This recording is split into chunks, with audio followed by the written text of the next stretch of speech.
All right. So 5 years ago, you're in the department store, the luxury handbags.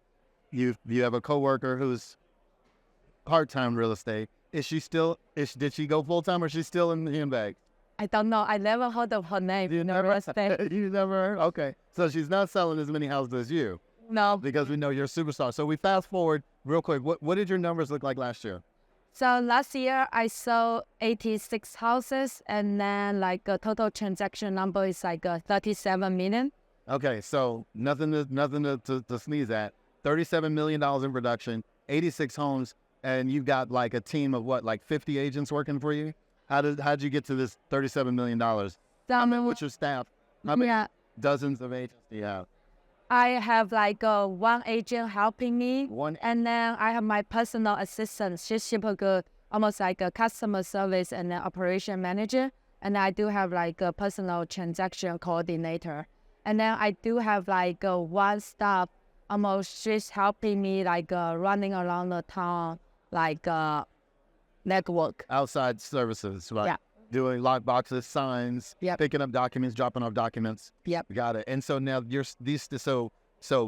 one buyer's agent. Is she the only licensed? Your buyer's agent, the only one licensed? Yes. Okay. Right now I'm trying to get like my transaction coordinator and the other lady like as like having license. So is your TC and your personal assistant, are they virtual, or do they come to?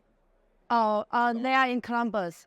So I don't have any like a virtual assistant. Somehow I'm very young, but I'm a little bit old school. Okay. I believe like face to face like They gotta come to work. communication. Yeah, they gotta come to work. Yeah.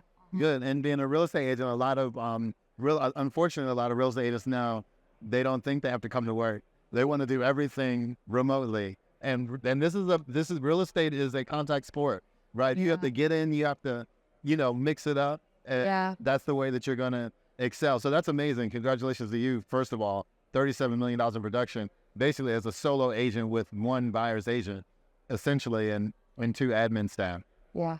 So Appreciate it. and I'm sure you didn't do 37 million in your first year, right? 3 million. First year, 3 million. Yeah. Okay. So, which is the first year in the business, $3 million. A lot of agents don't. I mean, that's still significantly more than the national average. For I know you meant it may not have felt that way at the time. Yeah, I didn't know that. Yeah, no, most agents don't. So statistically, 50% of agents sell zero. Yeah. Half, so zero. And then most agents average is about $40,000 in commission. So you were in your first year in business, you were already above the national average. I appreciate it. I did won like a Rising Star Award in the first year. Okay. Despite like I didn't anticipate it. The first 5 transactions earlier we talked about went to the auction and then secure 5 houses. That's my first 5. Easy. Right, right. He's much easier than your next 5, right? Yes. Right. It's kind of weird way. Yeah. All right. So tell us a little bit about, you said you had a background in, obviously in department store sales, luxury handbags. What'd you do before that? I mean, what'd you do before Columbus? You went to Columbus, but what'd you do before then? So I was like study marketing in Old Dominion University. During the college time, I think I'm always that person having slightly like entrepreneurial spirit. I was like helping people taking pictures, charging them like $100 per hour per session, and a little bit of that, and then doing a little bit of like car sales, just helping people buying the cars, buying, not selling the car. It's really interesting. I also got commission from that. Okay. That's about it. Carl, so you were working at a dealership, or you were just doing this private? It's a private dealer. Okay. Okay. Pretty. So I imagine these are luxury cars. No, it just like it just cars like I'm not sure if this should be on the podcast, but we could. Apparently, like it's really expensive to like. So if you purchase a car in China, you always have to pay for like a tariff fee, right? So it's like a small like a boutique helping them buying a car from US, send it back to China. Okay. So I got commission by buying a car. Okay, got it. So working with kind of a dealer and helping with the process, making it easier for clients. So Yeah. so Saving money. saving money. So you've been in in service for a little while then.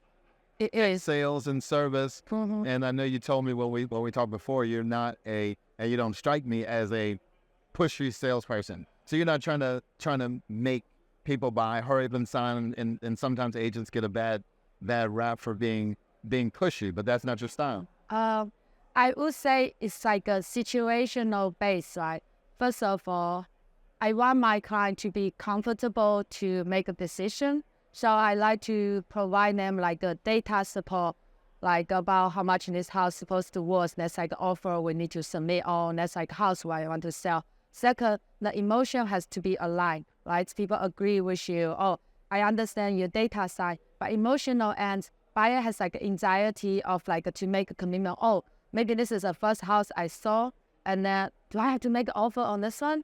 But from the agent perspective, I intuitively know, oh, even this is the first house you saw, but if you miss this house, I'm just not sure after 6 months later, I will find the same house. And that time, I might use my a little bit pushy energy to make sure he doesn't miss a house. But in general, I want people taking the time to process the information to make a decision they feel comfortable. I don't want to be the agent say, oh, you have to do that. It's not part of me. Yeah. I get that. I get that from you. So, and you're big on that energy. You seem like you're better at attracting clients and then using encouraging words to get them to make the best decision that is the best decision for them. Yes, based on my past 5 years of experience, I sold 300 houses probably, or 400. I lost a track. Okay, 3 or 4 jobs, just losing track, right? And that's a problem that a lot of us would like to have. Where we're selling so many houses that we kind of lose track. Yeah, forget my goal is always forget about the number, improve your service, the business will come to you. Yeah, that's a good model.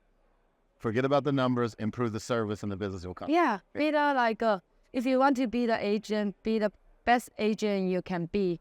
It's not just being the agent. You bring out a lot of human out of you, right? When you put someone into their dream home, they give you a really warm sensation of that feedback. You feel like, oh my God, I feel today I did such great things for somebody else.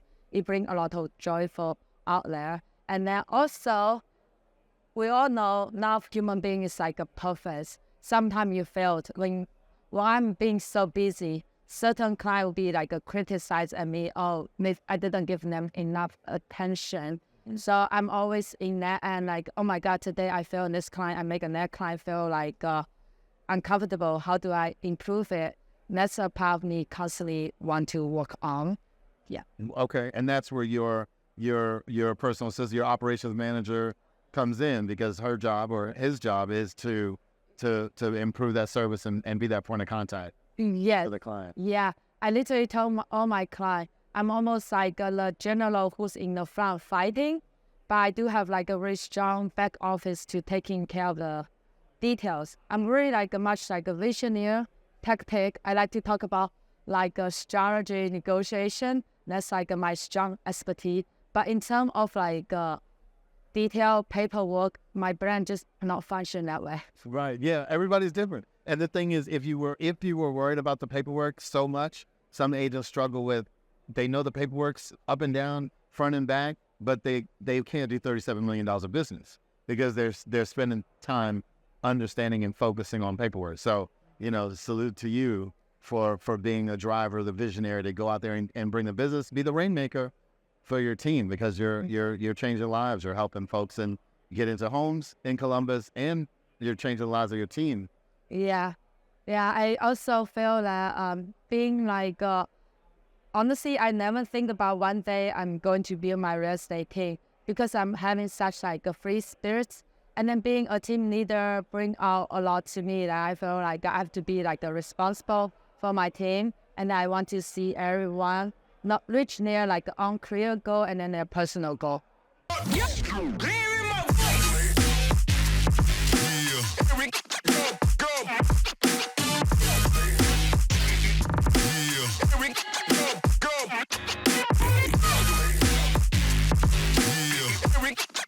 Go.